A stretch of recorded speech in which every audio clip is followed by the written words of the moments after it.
Hello friends, this is Megha. Welcome to my YouTube channel Megha's English galaxy. Friends, grammar के basic to advance series के day 6 में आपका स्वागत है और आज मैं आपके लिए लाई हूँ कुछ practice questions based on phrases. बहुत सारे स्टूडेंट्स ने मुझे मैसेज किया था कि मैम प्लीज फ्रेजेस पर बेस्ड प्रैक्टिस क्वेश्चंस भी कराइए ताकि हमें हमारी जो अंडरस्टैंडिंग है वो और स्ट्रांग हो सके। तो मैं आपके लिए कुछ मिक्स्ड क्वेश्चंस लाई हूँ सभी टाइप्स ऑफ फ्रेजेस पर बेस्ड। तो आपको एक एक करके सभी सेंटेंसेस को मेरे साथ सॉल्व करना है और बताना है कि कौन सा फ्रेज है और किस टाइप का फ्रेज है इन सभी सेंटेंसेस में। तो एक एक करके देखते हैं सभी सेंटेंसेस को। तो जो पहला सेंटेंस है, the man covered in dust looked exhausted. वो आदमी जो कि धूल से सना हुआ था वो थका हुआ लग रहा था। इस सेंटेंस का मीनिंग ये है। और फ्रेंड्स, एक और चीज मैं आप लोगों को बताना चाहती हूँ। मैंने आपको बताया था जिस दिन मैंने आपको फ्रेजेस कराए थे कि एक सेंटेंस में कई सारे फ्रेजेस हो सकते हैं, जैसे कि द मैन एक नाउन फ्रेज है, लुक्ड एग्जॉस्टेड वर्ब फ्रेज है, covered in dust adjective phrase है। लेकिन फ्रेंड्स, जब हम नाउन और वर्ब फ्रेज देखेंगे हर सेंटेंस में तो हमें वो तो मिलेंगे ही मिलेंगे, क्योंकि वर्ब भी होती है हर सेंटेंस में। वर्ब के बिना सेंटेंस तो इनकम्प्लीट होता है। तो इसलिए हमें उस फ्रेज को आइडेंटिफाई करना है जो कि थोड़ा यूनिक है और जो डिफरेंट है, वरना तो नाउन और वर्ब फ्रेज तो हमें हर सेंटेंस में मिल सकते हैं। इसलिए आपको जो मेन और जो यूनिक फ्रेज है उसको आइडेंटिफाई करना है और उसका जो टाइप है वो बताना है। तो जो पहला सेंटेंस है इसमें जो आपका फ्रेज हम आइडेंटिफाई कर रहे हैं वो है कौन सा आदमी जो कि धूल से सना हुआ है, कवर्ड इन डस्ट। कैसा लग रहा है? Looked exhausted. तो ये कौन सा फ्रेज है फ्रेंड्स? ये है आपका एडजेक्टिव फ्रेज, क्योंकि ये हमें मैन के बारे में एडिशनल इंफॉर्मेशन दे रहा है, या फिर आप यूं कह सकते हैं ये मैन को डिस्क्राइब कर रहा है। तो इसलिए आपका इस सेंटेंस में कवर्ड इन डस्ट क्या हो जाएगा? Adjective phrase. Second one, he gave the prize to the winner of the contest. उसने प्राइज दिया कॉन्टेस्ट के विनर को। तो उसने दिया प्राइज, ठीक है। इसमें भी आपका जो गेव द प्राइज, ये सारा आपका वर्ब फ्रेज हो सकता है जो कि हर किसी में मिलेगा, लेकिन जो आपका यूनिक फ्रेज है वो है to the winner of the contest. अब ये कौन सा फ्रेज हो जाएगा फ्रेंड्स? ये स्टार्ट किससे हो रहा है? टू से, प्रीपोजिशन से। और एंड किस पर हो रहा है? नाउन पर। जैसे अगर आप इतना भी देखेंगे तो भी ये टू से, प्रीपोजिशन से स्टार्ट हो रहा है और नाउन पर एंड हो रहा है। और आप अगर इसको भी सेपरेट देखेंगे तो ये भी प्रीपोजिशन से स्टार्ट हो रहा है और नाउन पर एंड हो रहा है। तो ये ऐसे फ्रेजेस, कौन से फ्रेजेस होते हैं जो कि प्रीपोजिशन से स्टार्ट होते हैं और नाउन पर एंड होते हैं? Prepositional phrase. इसलिए आपका ये जो फ्रेज है ये हो जाएगा आपका prepositional phrase.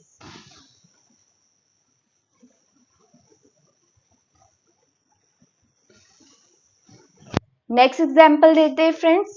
They arrived before the show started. वो शो स्टार्ट होने से पहले पहुंच गए। अगर फ्रेंड्स आप इसको सिंपली इस सेंटेंस को देखेंगे तो आपको लगेगा कि बिफोर द शो स्टार्टेड आपका एक फ्रेज है और जो कि है प्रीपोजिशनल फ्रेज, क्योंकि ये प्रीपोजिशन से स्टार्ट हो रहा है और शो मतलब आपका जो नाउन है उस पर एंड हो रहा है। तो आप कहेंगे कि मैम ये आपका है प्रीपोजिशनल फ्रेज। स्ट्रक्चर वाइज तो फ्रेंड्स ये आपका प्रीपोजिशनल फ्रेज ही है, लेकिन जब आप इस सेंटेंस को पढ़ेंगे तो फंक्शन वाइज आपको समझ में आएगा कि ये आपका एडवर्ब फ्रेज है। कैसे?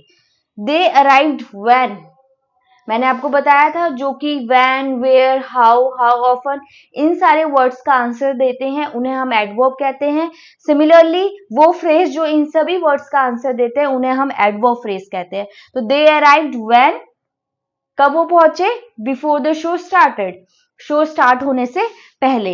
इसलिए जो आपका ये फ्रेज है पूरा का पूरा ये प्रीपोजिशनल फ्रेज लग रहा है, लेकिन ये आपका हो जाएगा एडवर्ब फ्रेज। ये लगेगा आपको प्रीपोजिशनल फ्रेज, लेकिन फ्रेंड्स ये आपका हो जाएगा एडवर्ब फ्रेज। इसी तरीके से देखते हैं फोर्थ सेंटेंस को। The book on the wooden shelf belongs to Sara. जो वुडन सेल्फ पर बुक रखी है वो सारा की है। इसमें भी आपको सेम चीज लगेगी कि भाई प्रीपोजिशन पर स्टार्ट हो रहा है और सेल्फ नाउन पर एंड हो रहा है, प्रीपोजिशनल फ्रेज है। लेकिन अगेन आप इसमें इसका फंक्शन देखेंगे कि किस तरीके से फंक्शन कर रहा है। कौन सी बुक? जो कि सेल्फ, वुडन सेल्फ के ऊपर रखी है। तो ये बुक के बारे में हमें बुक को डिस्क्राइब कर रहा है कि कौन सी वाली बुक जो कि उसके ऊपर रखी है। इसलिए यहाँ पर ये प्रीपोजिशनल फ्रेज स्ट्रक्चर वाइज होकर भी आपका काम करेगा एडजेक्टिव फ्रेज की तरह। तो हम इसको लिख सकते हैं कि प्रीपोजिशनल फ्रेज की तरह है, लेकिन ये काम कर रहा है किसकी तरह? एडजेक्टिव फ्रेज की तरह friends. Next example, that strange looking building collapsed during the storm. वो अजीब सी दिखने वाली बिल्डिंग तूफान के दौरान गिर गई। तो यहाँ पे आपको पता चल रहा होगा कि जो आपका मेन फोकस है बिल्डिंग पर हो रहा है। अगर आप सेंटेंस को अगर आपने समझा हो तो यहाँ पे जो बिल्डिंग है आपका मेन वर्ड है और ये पूरा इसको क्वालिफाई कर रहा है, ये मॉडिफाई करने वाले वर्ड्स है।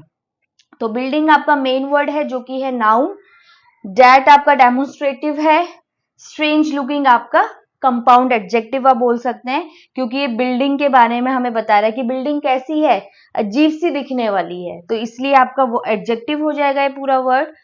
तो ये फ्रेज कौन सा होता है जिसमें मेन वर्ड नाउन होता है, बाकी उसको क्वालिफाई करने वाले मॉडिफायर्स आप बोल सकते हैं जिन्हें, वो सब होते हैं। तो ऐसे हम जो फ्रेजेस होते हैं उन्हें कहते हैं नाउन फ्रेज। तो आपका ये वाला जो फ्रेज हो जाएगा वो हो जाएगा noun phrase. Sixth one friends, he sings incredibly well for a beginner. मतलब कि वो बहुत अनबिलीवेबल तरीके से बहुत अच्छा गाता है।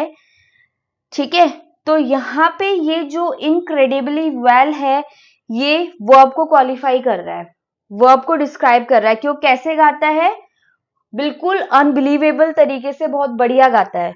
तो इसीलिए जो वर्ड्स वर्ब को क्वालिफाई करते हैं ये वो वर्ड्स होते हैं एडवर्ब। तो यहाँ पे जो वेल है आपका मेन वर्ब है, मेन वर्ड है आपका, सॉरी, वेल जो है मेन वर्ड है और ये है क्या? एडवर्ब। और इसको क्वालिफाई करने वाला जो इनक्रेडिबली है ये भी एडवर्ब है। तो ये भी एडवर्ब है लेकिन ये इसको मॉडिफाई कर रहा है वेल को, और ये जो वेल है ये तो है ही एडवर्ब। तो जिसमें मेन वर्ड एडवर्ब होता है और जो उसको मॉडिफाई कर रहा है वो भी एडवर्ब है, इस फ्रेज को हम क्या बोलेंगे? Adverb phrase. तो ये वाला फ्रेज आपका हो जाएगा अगेन एडवर्ब फ्रेज। तो ऊपर जो एडवर्ब फ्रेज हमने पढ़ा था वो तो था प्रीपोजिशनल फ्रेज के रूप में एडवर्ब फ्रेज, कि वो स्ट्रक्चर वाइज प्रीपोजिशनल फ्रेज था लेकिन फंक्शन वाइज एडवर्ब फ्रेज। लेकिन यहाँ पर आपने देखा कि जो एडवर्ब है वो मेन वर्ड है और उसको क्वालिफाई करने वाला जो वर्ड है वो भी आपका एडवर्ब है, इसलिए जो पूरा फ्रेज है वो आपका एडवर्ब फ्रेज है। आगे बढ़ते हैं friends. Seventh example, several books on ancient history are missing from the shelf. मतलब बहुत सारी बुक्स, कुछ बुक्स सॉरी, एंशिएंट हिस्ट्री पर बेस्ड जो बुक्स है वो सेल्फ से गायब है। तो कौन सी, मतलब यहाँ पे किस बारे में बात हो रही है? बुक्स के बारे में बात हो रही है। ठीक है, तो ये जो आपका पूरा फ्रेज है ये भी आपका नाउन फ्रेज हो जाएगा। क्यों, मैं आपको बताती हूँ। बुक्स यहाँ पे आपका क्या हो जाएगा? मेन वर्ड हो जाएगा, अगेन मेन वर्ड हो जाएगा आपका।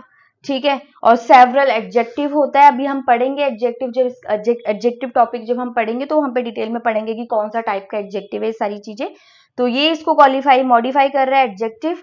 और ये जो पूरा फ्रेज है ऑन एंशिएंट हिस्ट्री, अगर आप इतना भी देखेंगे तो ये प्रीपोजिशनल फ्रेज है।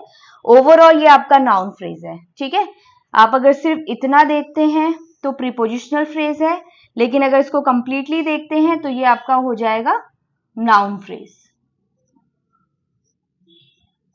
तो नाउन फ्रेज क्यों है? क्योंकि यहाँ पर बात हो रही है बुक्स के बारे में बात हो रही है, और ये जो वर्ड्स है जैसे कि सेवरल, ऑन, एंशिएंट हिस्ट्री, ये सारे आपके मॉडिफायर्स है, इस वजह से।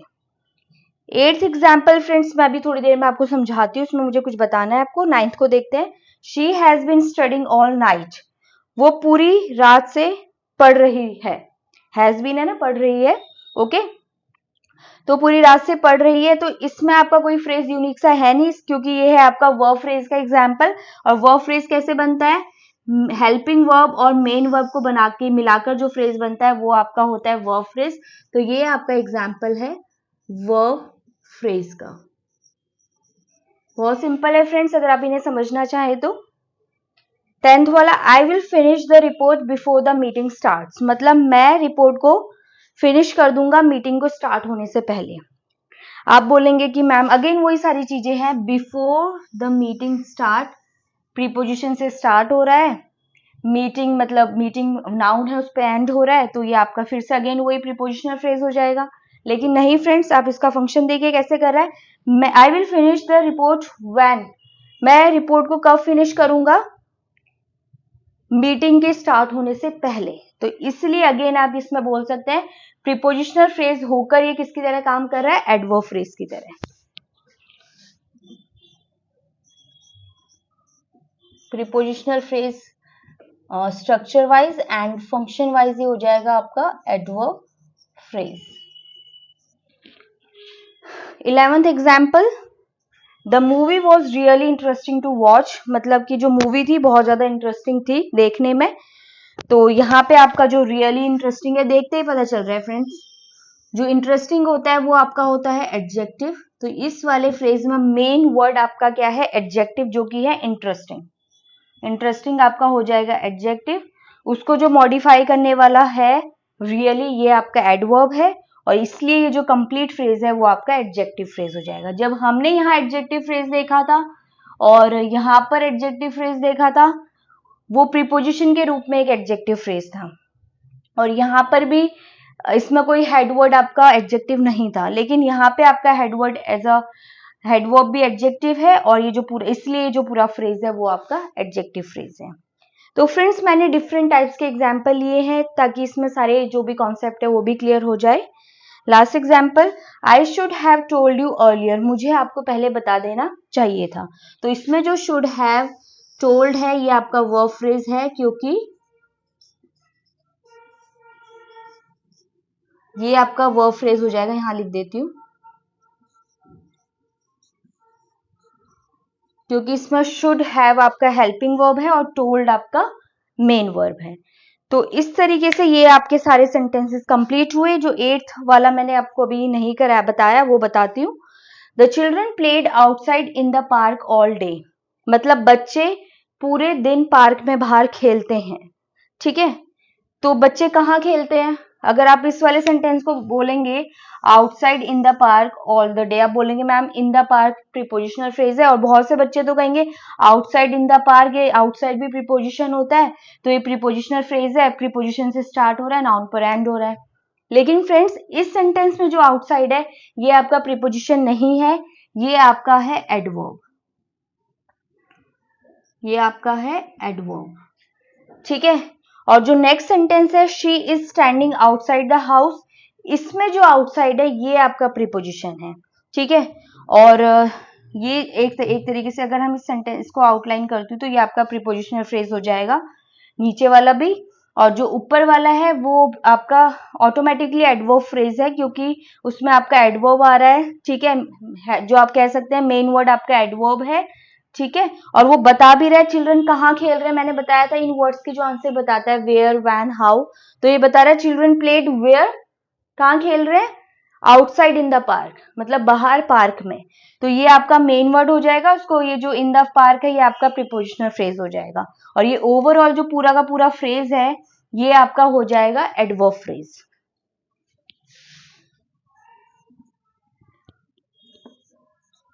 Adverb phrase.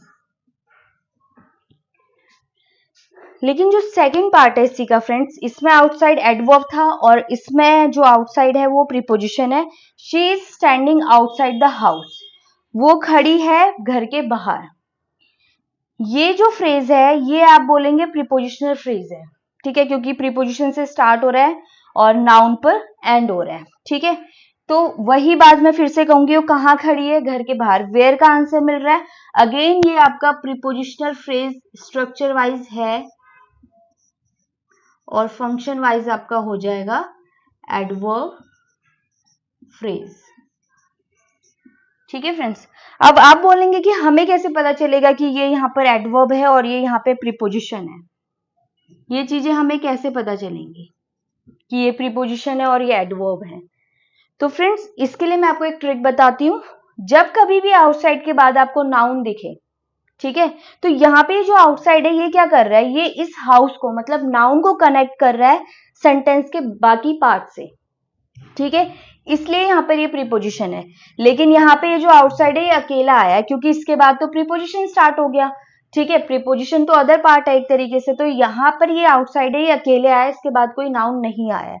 तो अगर आउटसाइड के बाद आपको नाउन दिखे तो वो आपका प्रीपोजिशन की तरह काम करेगा, अगर आउटसाइड आपका अकेला आया है तो वो आपका यूज होगा एज अ एडवर्ब, मतलब वो एडवर्ब की तरह काम करेगा। तो ये तो थी ट्रिक कि आप कैसे पता लगाएंगे कि आउटसाइड प्रीपोजिशन है कि एडवर्ब। लेकिन इस वाले सेंटेंस में मेन वर्ड एडवर्ब था और ये इसको मॉडिफायर आप कह सकते हैं प्रीपोजिशनल फ्रेज के रूप में जो था, इसलिए ओवरऑल एडवर्ब फ्रेज था। लेकिन ये नीचे वाले एग्जाम्पल में ये प्रीपोजिशन से स्टार्ट हो रहा था और नाउन पर एंड हो रहा था, इसलिए प्रीपोजिशनल फ्रेज था स्ट्रक्चर वाइज।